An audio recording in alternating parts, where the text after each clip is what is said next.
just sitting here minding my own business.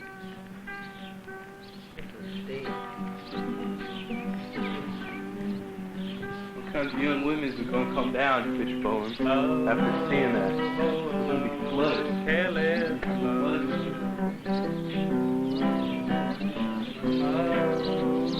love. Careless love.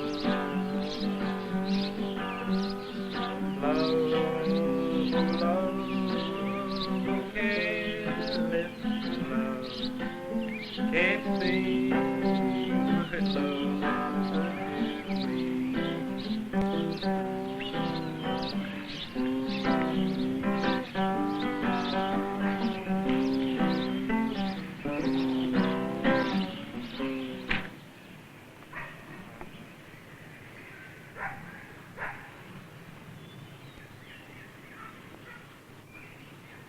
Well, Twin Oaks is one big experiment.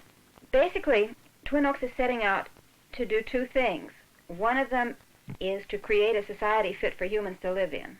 The other one is to create humans fit to live in that society. Now, neither of these basic goals lend themselves to easy formulae. And so in order to get to them, you've got to experiment step by step by step. Yeah. Well, people aren't equal.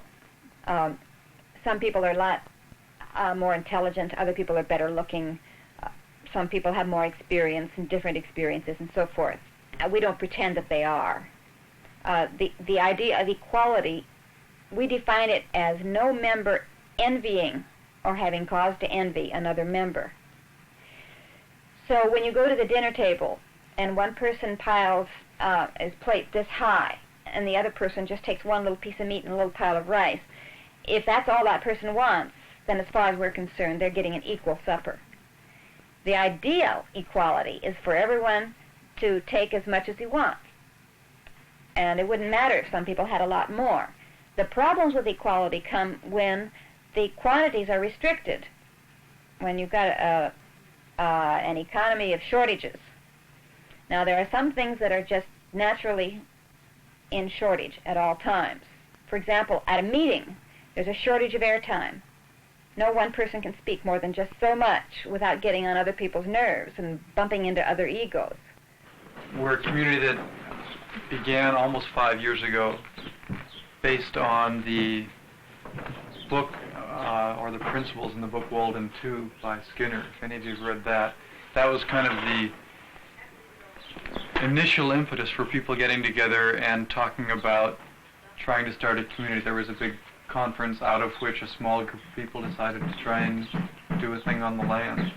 And so in June of 1967, 8 people came here and bought this piece of property and began living here.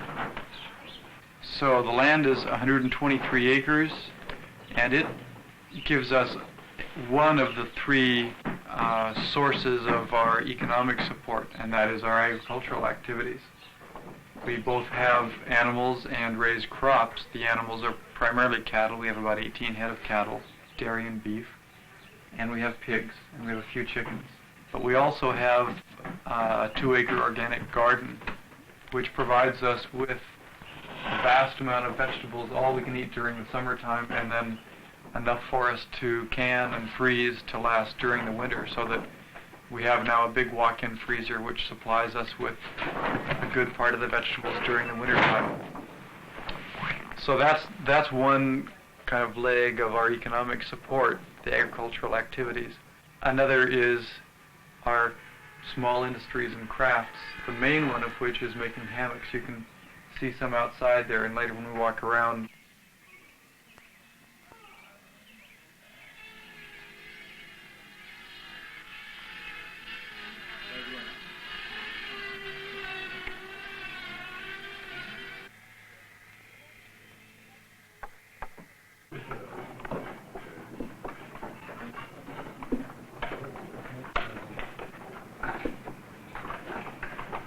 the medium stretcher that I found in the garden. I laid it across the table. Yeah, here it is. I don't know how marks are where. That's found in the garden. Well checked, does it have the right number of holes? That's the right number of holes. Huh. somebody drive the wrong Maybe we'll give them an individually aged stretcher. I think you can find a mate for us to give us a sense. Essentially, all the manager of each area of activity decides for the coming week how much work has to be done in their area. Okay, then every member has a chance to say which activities Co would prefer to do during that week. Co is a word we use to mean him or her. And then a couple of people get together and distribute all the various tasks that the managers have decided have to be done among the people in the community, giving each job to the people that are most anxious to do it, so that you pretty much get the things that you're anxious to do and that you're going to enjoy doing. And the things that you don't want to do will be given to somebody else that enjoys that more. If there's something that nobody wants to do, then everybody gets a little bit of it. And you get more credit for doing it, which kind of makes up for it. Let's say dishwashing isn't popular with hardly anybody, and I do an hour of dishwashing, I may get credit as though I had done an hour and a quarter worth of work, so that I'm psychologically reinforced in that way for the things that I really don't like to do very much.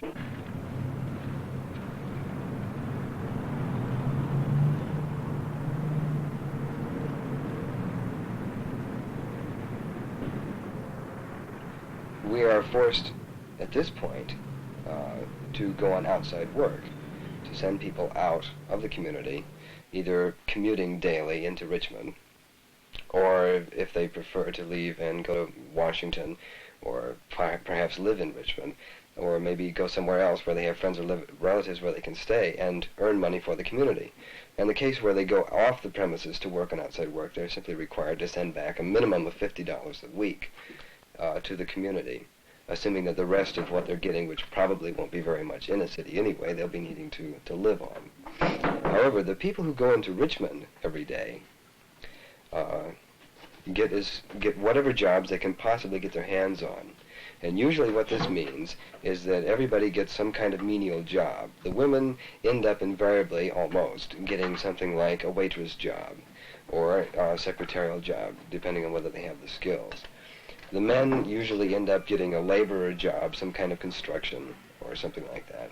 And the idea is to hold this job for a period of 2 months, at which point you leave the job.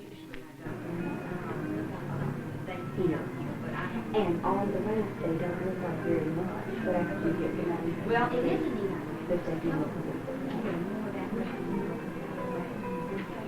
in the age of not Working also. And I didn't say that it was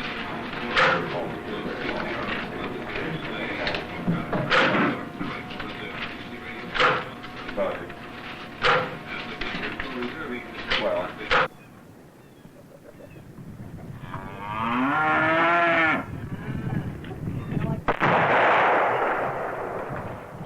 Wow.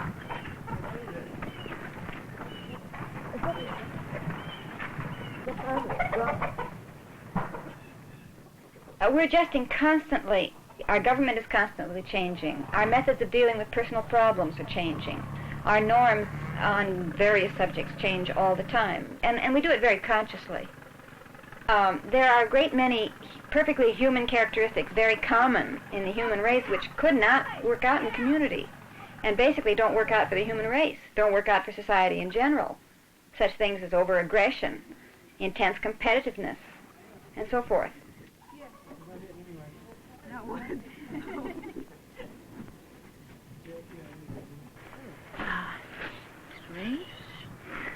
A little left over too. What's available, right? Okay. Prepare the carcass for hoisting by first sawing through the breastbone. You've done it. And completing the separation of the rounds and splitting Fig 18. What human behavior you consider design, based on the experience, Consideration for one another. Not everyone is going to clean up after himself. And if you're a fanatic for cleanliness, you probably won't make it here. Not everyone is going to put away the tools when he's through with them.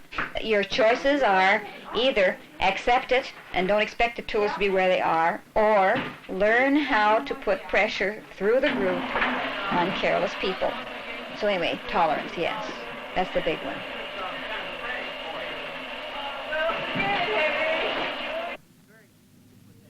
actually, we do value efficiency, because the more efficient we are at a job, the sooner it'll be over with, and the more time we'll have got to do things that we'd rather do. But we don't value it above everything else.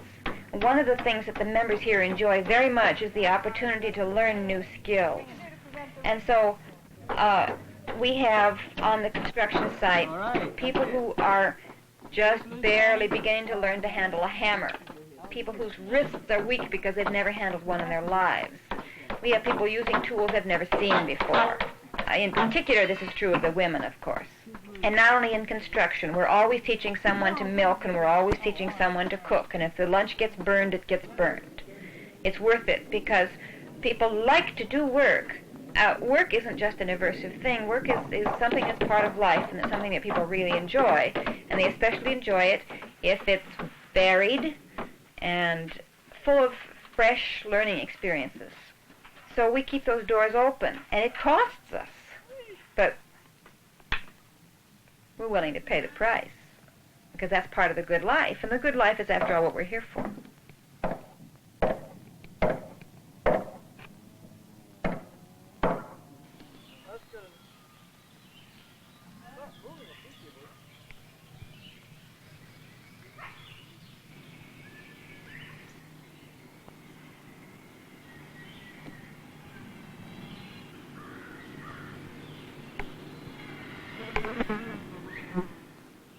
There must be a good 40, 50 managerships. There's at least a managership for every member here. And that makes it very convenient. It sounds like an awful bureaucracy, I'm sure. People, visitors especially, are always coming through telling us about, well, have you heard of Parkinson's Law? Do you know what happens, when you get these rabbits together? There's a managership for just about everything that you could possibly think of. The animal managership, the health managership, construction, auto maintenance, house, which involves seeing that the house is kept clean, seeing that different stock items are in the house, toilet paper, for instance. It gives everybody prestige, what the hell, I'm a manager, wow, that's neat, everybody's a manager, big deal. The decision-making process at Twin Oaks in the planners' meetings is basically that of consensus. The planners are simply not going to pass any kind of decision if it's not a consensus of the community. The community does not want it to happen. Of course, there is the veto power. The community can veto a planner's decision. Liver, lime broiled, Islander, Indian. Now that really sounds nice. Indian. Boy's doing a fine job. I wonder what that would be.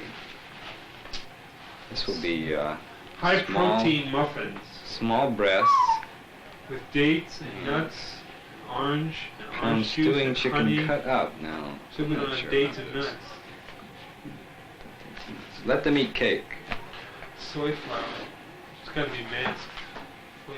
Chicken breast, chicken burger, chicory and fennel salad. No, that's not. Chicken spread, stewed, stuffed.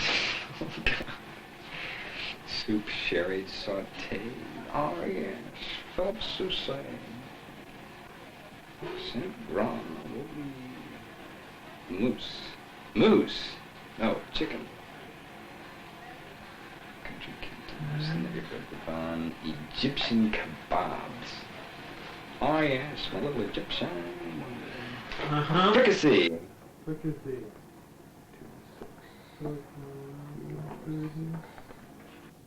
Now see, we've done this before. Come on, I can stand this thing all day.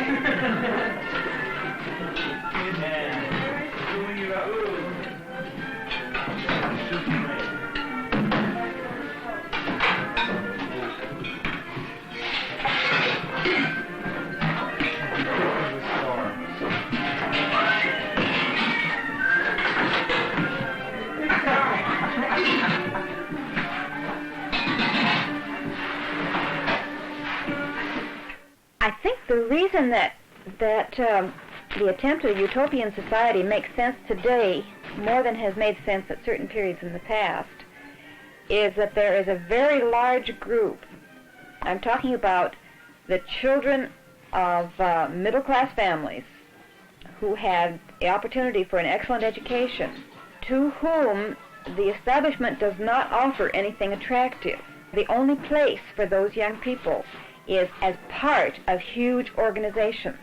And nothing is being offered. All doors are being closed. Adventure is closed. Not only adventure, but high moral effort, significant effort, is closed off. And so they look for their own. Personally, I worked as a secretary in a big law office. I didn't especially enjoy working there. I thought the work was useless and silly. But it wasn't, and my life personally wasn't so bad that I had to escape it. The point was that the whole country, the whole world is, there is simply too much suffering.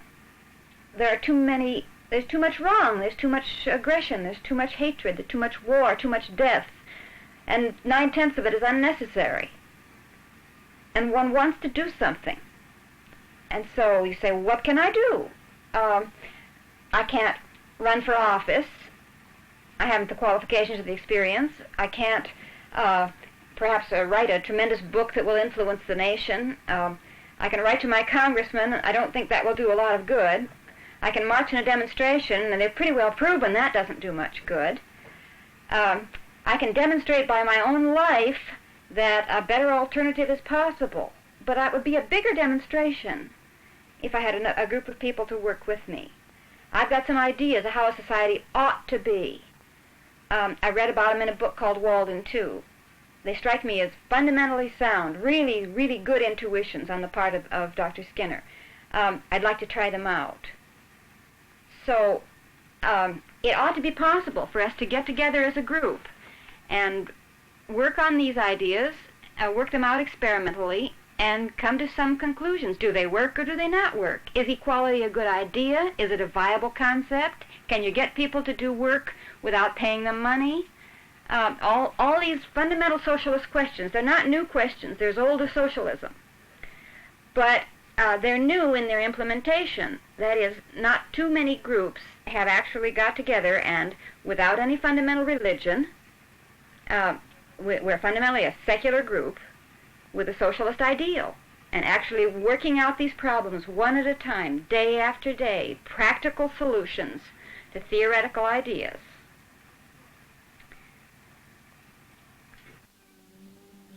What kind of young women are going to come down to Fishbone after seeing that? They're going to be flooded. Careless.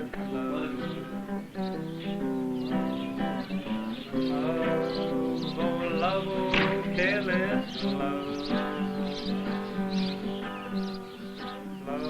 And I came here very much a verbal and social anarchist, and I am no longer.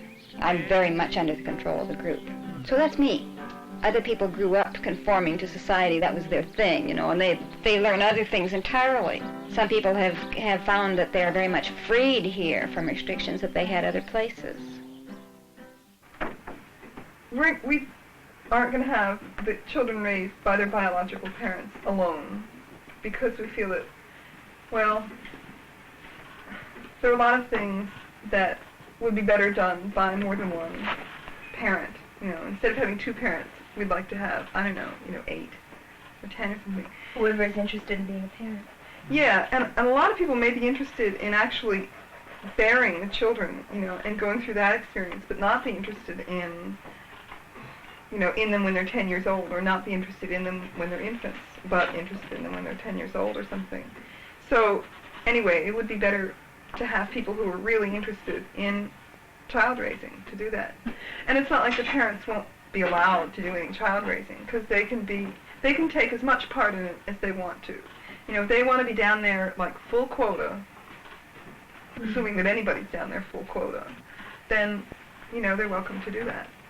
If it's not in a work situation, there's a tendency not to know other men, or not to make an effort to go out and to understand what other men are thinking about other subjects besides construction or whatever they happen to be doing work-wise around the community. And so this is more of an effort to get to understand men in other situations and in other fields, and to try and find out how they feel about different things, how they would feel about relationships that they are having with women, or relationships that they are or would like to have with men. It's hard to say why this is. Perhaps it comes from the old conditioning of from childhood that men simply shouldn't have relationships with other men that are any deeper than business talk. I mean, this certainly is the norm on the outside. Your intimacy goes probably as close as your work goes, and certainly any closer would more than likely make the person you're working with shy away, because this is not the norm. And of course, here, this seems to be the norm, but it's something that we want to change. That's the reason for the meetings in the first place. Why do you want to change it? Does this mean that for many people it is undesirable? I think that that's the consensus of the meetings, that they feel that they should be getting certainly much more out of relationships than sexual or business. It seems that those, are extremes, and it's difficult to really get into a relationship somewhere in the middle. And this goes for relationships that men would have with men and women. And perhaps after the goal of reaching some kind of verbal intimacy has been reached, men would feel very confident in going into more sexual relationships with other men. What are you sitting in? Sleigh. A sleigh? Yeah, a sleigh, reindeer. Well, this sleigh isn't pulled by reindeer. It's pulled by rats and pigeons. By distributing all of your personal property that you brought with you to other people, and seeing that they're enjoying it certainly as much as you did, and perhaps using it more than you did, is really helpful. Because you can see that, I didn't get hurt. What do you know? I gave up my favorite possession, and by golly, I'm not hurt. And this undoubtedly carries over to your feelings towards people. That you're able to relax your feelings of jealousy. That you don't think about them as much anymore. I don't really think that that such a distribution of affection and love, having to spread it among 20 people, I don't think that this lessens the intensity, mainly because I don't believe that it's ever been figured what the human propensity towards love and affection is. It's not a given amount of energy that is distributed. It's it has the possibility of growing. There's a frog in the tree. Eric? Mm-hmm. What has happened to your relationship with Josie? What is that? Do you feel it isn't? I thought after the accident that things, at least on Josie's part, flamed up again. I didn't know about it. She was spending time with you, though, wasn't she?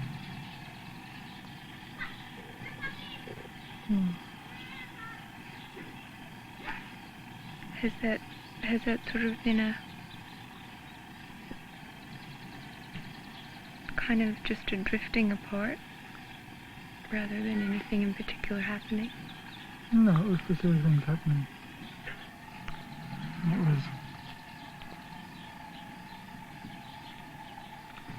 It was my decision to terminate the relationship when I could no longer cope. That was before she fell in love with Ken. Cope with jealousy. It's just so strange to me, Eric, because last year things were completely switched around. I mean, they look that way to me anyway. There are two theories about what to do when somebody you have a relationship with is falling in love with someone else. One theory is that you should try and become friends with that person in order to avoid being jealous. The other theory is just to let it go, to let what happens. And I believe in the latter. The former just doesn't work for me. I think it would work for me. Because when a man I care about is sleeping with a woman that I care about, I just don't feel very bad about it. Sometimes maybe if I'm feeling particularly lonely at the time and I see them together, I might feel a pang. But nothing like this. But, you know, the ideal situation is to say, as long as what makes him happy makes me happy. And then the specific person doesn't matter. You just see that he's being happy, and so it makes you feel good. That sounds great, but that just doesn't happen with me. Well, maybe because you haven't worked on it enough yet, and also maybe because you don't have enough of a feeling or a long-term relationship. Yeah. I pretty much know how most women feel about jealousy, but I don't know very much about men. I just ignore it as much as possible. There's nothing. I mean, I'm capable of preventing myself from taking action, from acting in a jealous way, which I wasn't in San Francisco. And after a while, I imagine that my feelings will lessen. It's been like an ideological commitment for me to try to be able to share. And so with that always in the back of my mind, I really worked on it. And also because I knew that I just couldn't have a relationship with Stephen any other way. I feel that the relationship is it's different from what it was. It's just really hard for me to say if it's better or worse. Stephen, you know, has put it in terms of it being, you know, a higher plane or something. You know, it's also a real security thing that allows us to move into relationships with other people because we have each other's love. It's going to be interesting to me to see what kind of patterns develop over the next 5 or 10 years. Because I don't feel we've reached any kind of stability in terms of social patterns. We may never. I'm very interested in the experiment they're conducting here. I'm very interested, perhaps skeptical of some things I see, but I certainly think the idea of developing better patterns of relating to each other and getting more meaning from work, these are certainly very desirable goals, and so I'll be watching with interest how this community develops.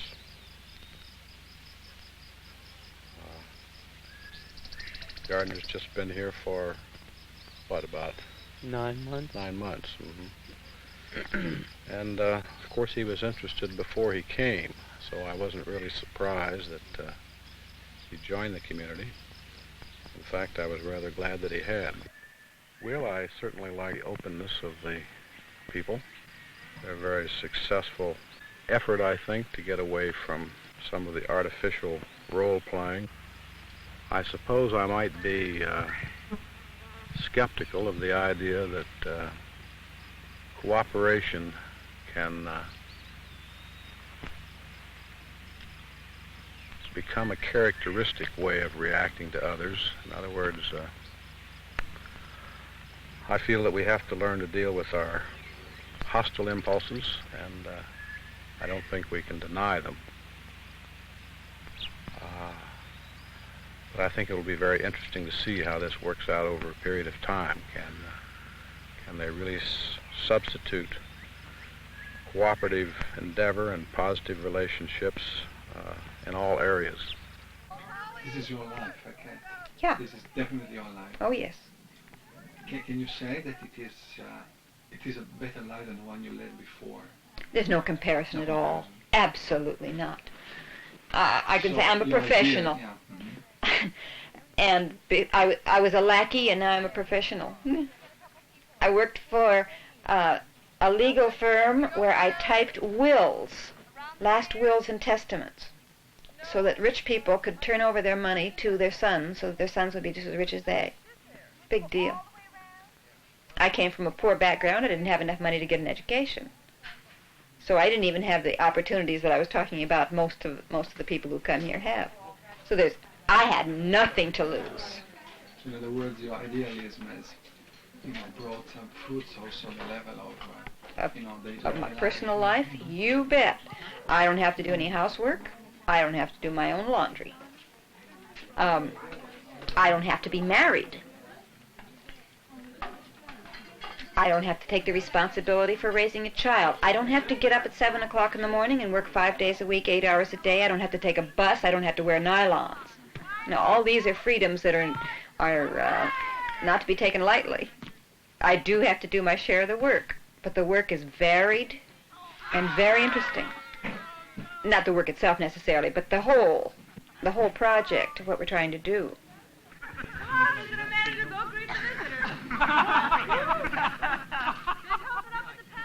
It's an elite now, but as we progress, we've got to get less and less elite.